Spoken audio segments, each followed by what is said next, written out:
Professor Chomsky, thank you for coming tonight, and I know we're all honored to have you here. I wanted to go back to something you said at the beginning of your speech.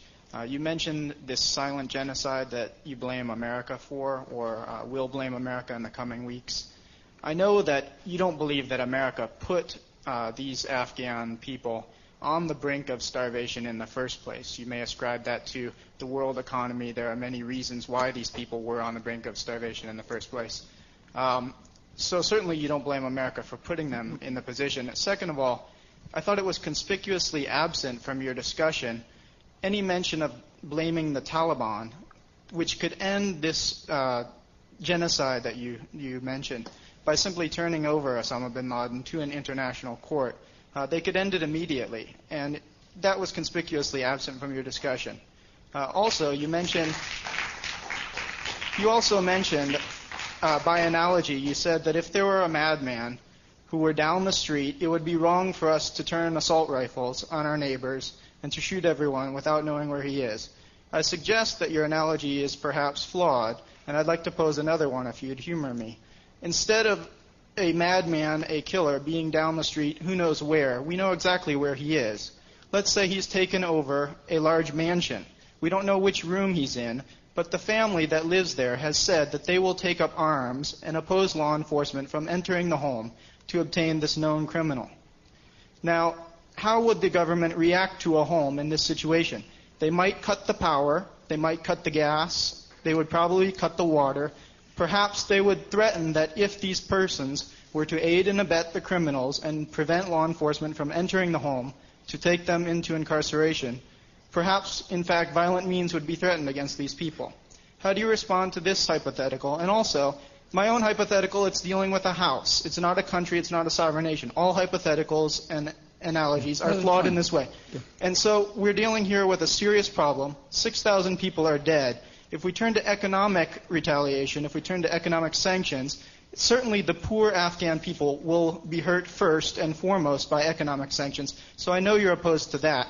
You're obviously opposed to military sanctions. So having ruled out economic and military sanctions, I don't suppose spitballs would be in order. Well, I already gave you the answer to what I think we ought to do, but let's go through your questions. First of all, you said I blame America, and that is false. I blame you, and I blame me, and I blame the rest of us who are allowing this to happen right in front of our eyes. That's not blaming America. Secondly, when you say that the United States had nothing, that it's the world economy that had to do with Afghanistan, that's just not true. Afghanistan has always been in a very poor place, and there are many reasons for its current straits, but two primary ones are called Russia and the United States. Russia and the United States in the 1980s practically destroyed the place, not to help the Afghans. As soon as the place was destroyed, they pulled out, and the forces that the United States had organized to harass the Russians then took over. They're now called the Northern Alliance, and that led in the early 90s to what Human Rights Watch calls the worst period in Afghan history, as these various criminal forces that the U.S. had organized with its allies just tore the place apart. They probably killed 50,000 people. I mean, they were carrying out mass rapes and slaughters and destroyed Kabul. In fact, they were so horrendous that when the Taliban came in the 1994, 1995, they were actually welcome, because at least they were bringing some kind of order to the place and driving out these madmen who had been left behind from the U.S. war. Meanwhile, the U.S. didn't do anything for them. So when you say, first of all, it's not blame America, it's blaming people like you and me who can do something about it. There's no abstract entity, America, that acts. We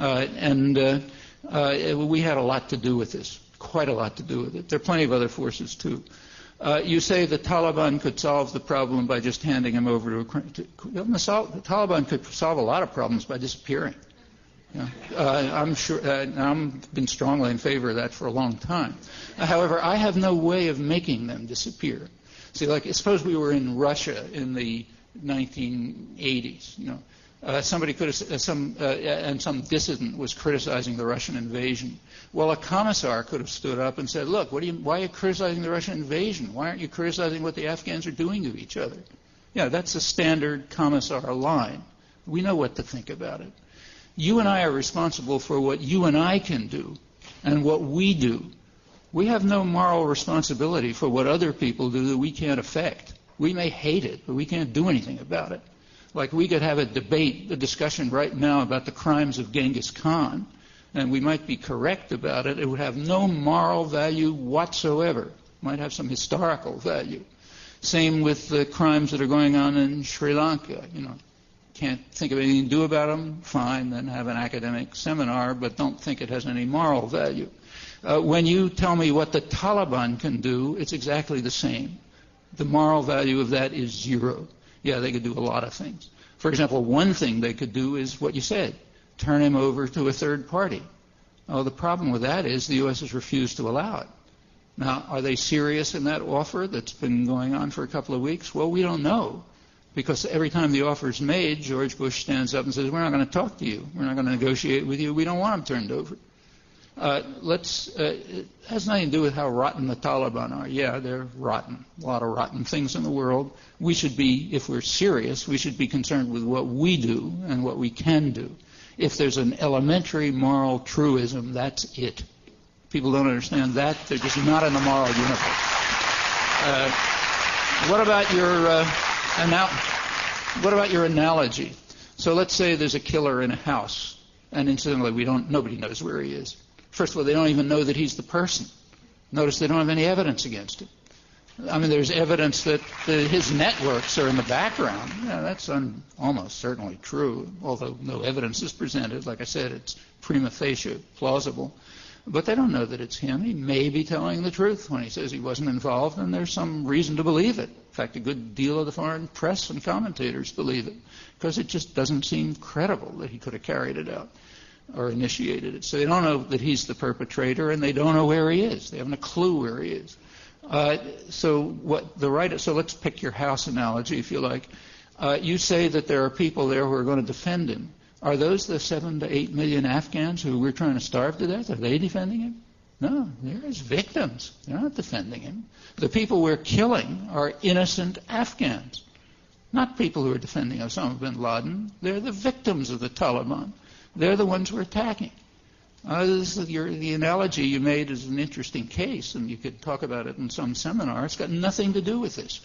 What's going on here, when the New York Times tells us that food shipments have been cut back to the point where the number of people now at risk of starvation since September 11th has increased by 50% to 7.5 million. That's another 2.5 million people at risk of starvation since September 11th, as a result, as they point out correctly, of the threat of U.S. bombing and the terror it's caused and so on, and the withdrawal of aid and of international workers. Well, those people are not defending bin Laden.